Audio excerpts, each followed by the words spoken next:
Look at your bathroom faucet, right there where the metal meets the sink. There is a ring of white crust around the base of it, and down at the tip of the spout where the water comes out, there is more of it, chalky, whitish, a little rough to the touch. You have been looking at that for a while, maybe years, and every so often you spray it down with a bottle of blue chemical from the hardware store. Comet, scrubbing bubbles, some fancy bathroom brand, $6 or $7 a bottle, and you scrub it with a sponge, and the crust does not come off. It gets a little wet. It looks a little cleaner for about 5 minutes. Then it dries back to exactly what it was. So you shrug and you decide the faucet is old or dirty, or that this is just how bathrooms are. That white crust has a name, and it is not dirt, and it comes off in about an hour for pennies. And I am going to show you the whole of it. I am Artie Sterling, and let me be straight with you right up front, so you know whose workbench you are leaning on. I taught high school shop class for 30 years, and I have plumbed and replumbed and rescued more bathroom faucets in my own house and in my neighbors' houses than I can count. And there is one bottle of one thing in your kitchen right now that will do the job better than anything you have ever bought in the cleaning aisle. Now, before I show you the fix, I want to tell you what that white crust actually is, because if you understand it, the trick is going to make perfect sense, and you will remember it forever. And also, you will finally stop feeling bad about your bathroom. The water that comes out of your tap is not pure. It has minerals in it, calcium and magnesium mostly, dissolved right in the water. In some parts of the country, the water has a lot, and in some parts, it has a little. That is what folks mean when they say hard water. It just means the water carries a lot of dissolved minerals.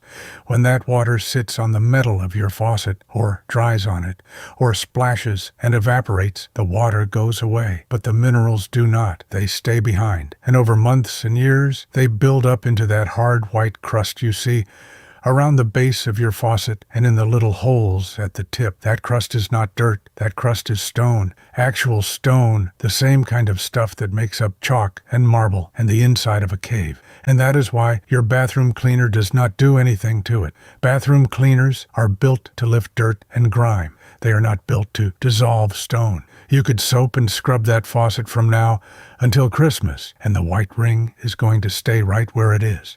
The only way to remove stone is to dissolve it.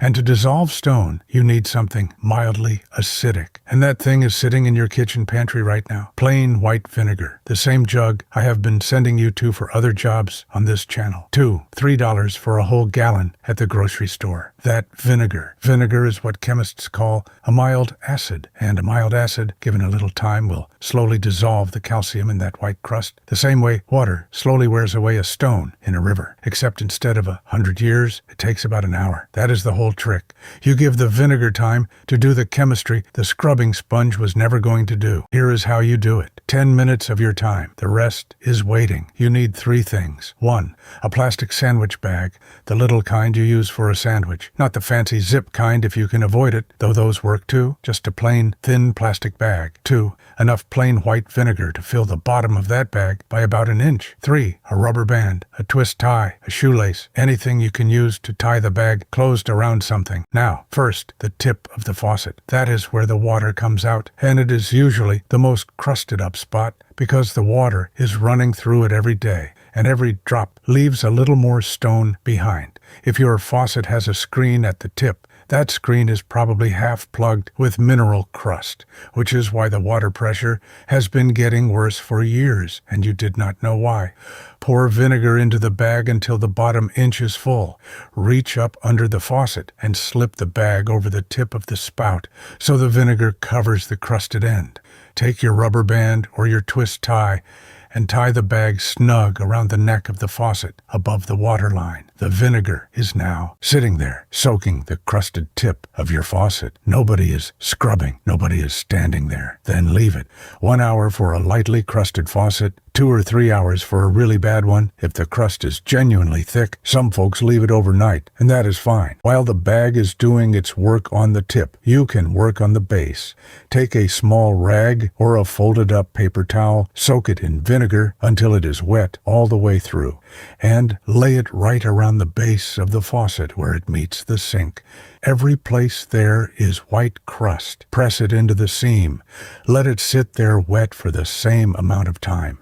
That is the whole method. Vinegar in a bag on the top, vinegar in a rag around the bottom, and go make a cup of coffee. When the time is up, come back. Take the bag off, the rag off. Now, take a plain old toothbrush, an ordinary one from the drugstore, and gently brush the spots where the crust was. You will see it come away, not in a rush. Slowly, some of it in flakes, some of it as a soft white paste. Wipe it away with the rag. If there is still some crust hanging on, put the vinegar back on it for another half hour and come back. When it is done, rinse the whole faucet with warm water and dry it with a clean cloth. You will see metal you did not know was there because you have not seen it in a long time. A few honest notes, because I never want to promise you the moon. For most faucets, this is safe and works beautifully. Plain chrome, stainless steel, brushed nickel. 9 out of 10 of the faucets in American bathrooms and kitchens will handle this without any trouble at all. But there are a couple of finishes I want you to be careful with. If you have a real brass faucet or an old bronze one, or something with an antique living finish where the color is part of the metal itself, do not do a long vinegar soak on it. The acid can eat into that finish and leave a mark. For those, use a shorter soak, maybe 15 minutes, and rinse well. And here is the one that matters more. The inside of a modern faucet, up in the handle, has a little sealed cartridge with rubber gaskets and O-rings in it. That is what makes the water start and stop when you turn the handle. If you were to disassemble your whole faucet and drop the working parts into vinegar overnight, you could dry those rubber pieces out and cause a leak. You are not doing that. You are only putting vinegar on the outside of the metal where the crust is, which is fine. But do not, if you take the aerator apart to clean it, leave the rubber washer inside soaking in vinegar all night. Take the metal parts out to soak and leave the rubber ones dry. Small distinction, but it matters. One more. This is for the mineral crust. It is not for the black spots you sometimes get inside a shower where there is mold. That is a different problem, and it needs a different fix, and I will do that one for you sometime. Now, once you understand what you are doing, which is dissolving stone with a mild acid, you start to see it everywhere in your house, your shower head. If the water comes out of it in weird thin sprays instead of a nice even shower, that shower head is choked with mineral crust, just like your faucet. You can unscrew the whole shower head from the pipe, drop it in a bowl of vinegar overnight, and put it back on in the morning. It sprays like a new one. Your kettle or your coffee maker. If there is white gunk inside the bottom, that is calcium buildup from every pot of coffee. Pour in vinegar. Let it sit. Rinse well. Runs clean. The little bowl inside your toilet tank where the water sits, or the ring around the water line inside the toilet bowl itself, if that is white and crusty. Same idea. Vinegar poured in, an hour, a scrub with a brush, the glass shower doors that have gotten milky and cloudy with hard water spots. A vinegar-soaked cloth 10 minutes, and they clear up. Same trick every time. If the buildup is white or chalky, it is stone, and stone dissolves in vinegar. If the buildup is greasy or dark, that is a different job, and vinegar is not the tool. Let me tell you a small, honest thing about why nobody teaches you this. Walk into any grocery store and look at the cleaning aisle.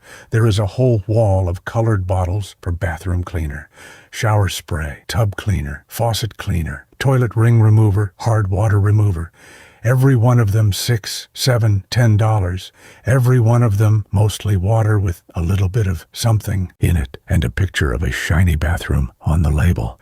Most of those bottles have a small amount of vinegar or a similar mild acid mixed into them at a much lower concentration than the plain vinegar in your pantry. You are paying $6 for a diluted version of what is already in your kitchen for $2 a gallon. The store cannot build a business selling you plain vinegar. Plain vinegar is not a product. It is what your grandmother cleaned her whole house with because she did not have a bottle for every room. She had one jug for everything, and she knew what it was doing. Nobody is hiding this from you. It just quietly stopped being taught because there is no advertisement dollar in a jug of vinegar, and there is a great deal of advertisement dollar in a plastic bottle with a bright label. So the aisle fills up, and the jug of vinegar sits alone in the grocery store 2 aisles over, doing more than any of them for a fraction of the price. Well, we are going to say it out loud right here. So here is what I would ask of you. This week, before you buy another bottle of bathroom cleaner, go into the pantry, take out the gallon of plain white vinegar if you have one, or pick one up next time you are at the grocery store. Get a plastic sandwich bag and bag your bathroom faucet tonight. Come back in the morning and see for yourself. Then come down to the comments and tell me what came off. And tell me one other place in your house you did not know had a hard water problem, because I promise you, once you know what to look for, you are going to see the white crust everywhere, and I rate every single one of these. And the next time we sit down at this bench, I want to show you a trick I have been meaning to get to for a while, which is how to sharpen a plain kitchen knife on the bottom of a coffee mug. Yes, a coffee mug. The unglazed ring on the bottom of any ceramic mug in your cabinet is a sharpening stone hiding in plain sight. In about a minute, you can put an edge on a dull kitchen knife that will slice a piece of paper clean in half. I will show you the whole of it. So put down the $6 bottle. Pick up a jug of plain vinegar. Bag your faucet. Keep it simple. Keep it cheap. And do it right the first time. The folks who built the furniture in this country knew that, and we are going to remember it together.